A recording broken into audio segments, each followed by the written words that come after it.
Bonjour à tous, aujourd'hui quelques formules sur les aires usuelles. Tout d'abord, la plus courante, l'aire d'un rectangle. Pour obtenir l'aire d'un rectangle, on va devoir multiplier la longueur par la largeur. Un rectangle qui aurait 3 mètres de long pour 2 mètres de large, à l'intérieur je pourrais placer 3 carrés de 1 mètre carré sur 2 lignes, donc 6 carrés en tout. On obtient bien ce nombre de mètres carrés à l'intérieur en multipliant la longueur par la largeur. Donc l'aire d'un rectangle, c'est la longueur fois la largeur. Pour l'aire d'un carré, qui n'est rien d'autre qu'un rectangle particulier, la longueur est égale à la largeur, donc longueur fois largeur va revenir à multiplier le côté par lui-même.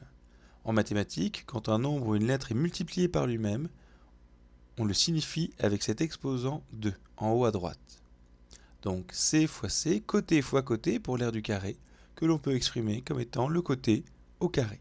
Pour le cas du triangle rectangle, si on multiplie la longueur par la largeur du rectangle blanc ici, on se rend compte que l'on obtient 2 fois l'aire du triangle qui nous intéresse. On va donc bien faire a fois b, longueur fois largeur, mais diviser par 2 cette aire afin d'obtenir uniquement l'aire du triangle qui nous intéresse. De façon générale, l'aire d'un triangle, ce sera la base fois la hauteur divisé par 2. L'aire du losange va être dépendant de ses diagonales. En effet, si l'on regarde les diagonales, elles correspondent bien à la longueur et à la largeur de ce rectangle ici. Si je fais la grande diagonale fois la petite diagonale, j'obtiens l'aire de ce rectangle blanc. Or, dans cette aire, j'ai 2 fois trop de surface. Donc pour récupérer uniquement l'aire du losange qui m'intéresse, je vais diviser par 2.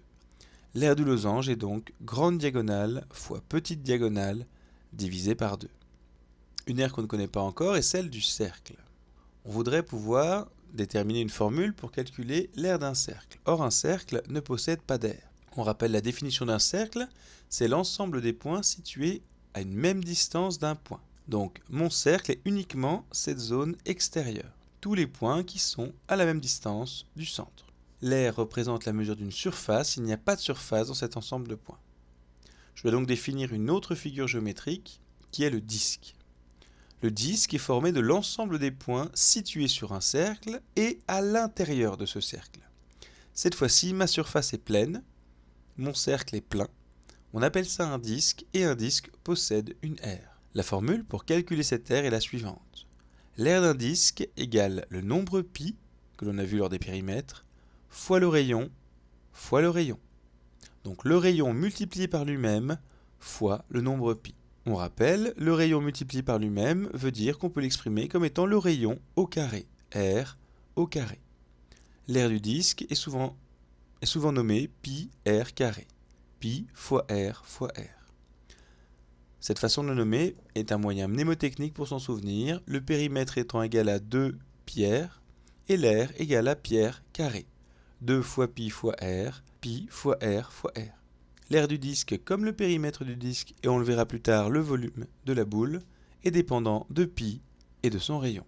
Donc si je connais le diamètre, je le divise par 2 ou directement le rayon d'un disque, je le multiplie par lui-même, je fais fois pi, et je détermine la mesure de la surface d'un disque. Petite anecdote intéressante sur le nombre pi, dont j'ai noté les premières décimales en dessous de cet écran, 3,14, 15, 92, etc.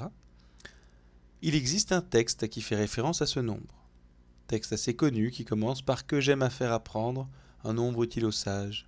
Glorieux Archimède, artiste ingénieux, toi de qui Syracuse aime encore la gloire, etc. etc. » Il existe un lien direct entre ce texte que vous pouvez prendre le temps de lire et le nombre pi.